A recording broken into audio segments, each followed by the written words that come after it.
Welcome again to Cooking in Finland. This recipe is a double header. The first part produces a lovely vegan white bean and pecan salad. I'm not a vegan, but this just happens to be vegan.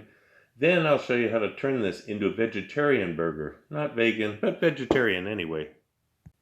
This is one of the easiest recipes I think I've ever shown. There are not very many ingredients and the process is quite simple. The only ingredient that may be new to you is asafetida, which you can find in an Indian spice store or online. The bottle needs to be kept inside of a glass jar once you open it because the stench will soon permeate your entire house. Fortunately, the smell changes when you cook it, so don't worry. So assemble the ingredients: the pecans, the drained cooked white beans, olive oil, and spices. Slice the white part of the leek into discs until you have about 100 grams or 3½ ounces. Put the leeks and the spices into a food processor and grind. You just need to cut them up into small pieces. Don't try to make a puree. Put enough olive oil down into the bottom of a ceramic vessel with a lid to coat the bottom. Then put half of the beans down in a single layer. Now add a layer of the leek and spice mixture, about half of that mixture. Then a layer of pecans. Then the rest of the beans. Then the rest of the leek and spice mixture. Then the rest of the pecans and drizzle more olive oil over the top, and then put the lid on.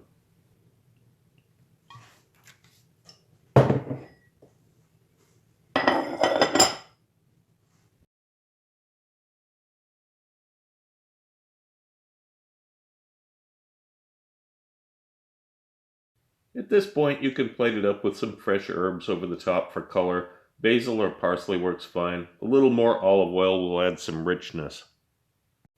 To make this into a vegetarian burger, combine in the ratio of 100 grams of this mixture, or 3½ ounces, with 1/2 teaspoon of cornstarch, 15 grams of egg yolk in a food processor. Grind, but leave some texture.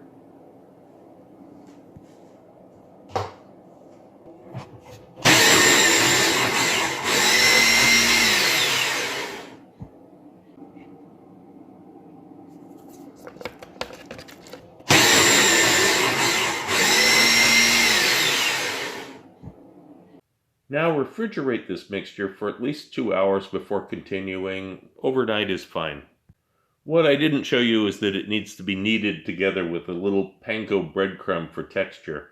Begin with a cold, non-stick pan, put some vegetable oil down on it, and then a patty of the mixture, then bring it to heat. Start with a cold pan. Cook for about 5 minutes before turning it over. I've shown a plain patty here for the sake of illustration, but really the magic happens when you melt some cheddar cheese over the top of this. Put that on a bun with the usual condiments, and it'll pass as a cheeseburger to almost anyone.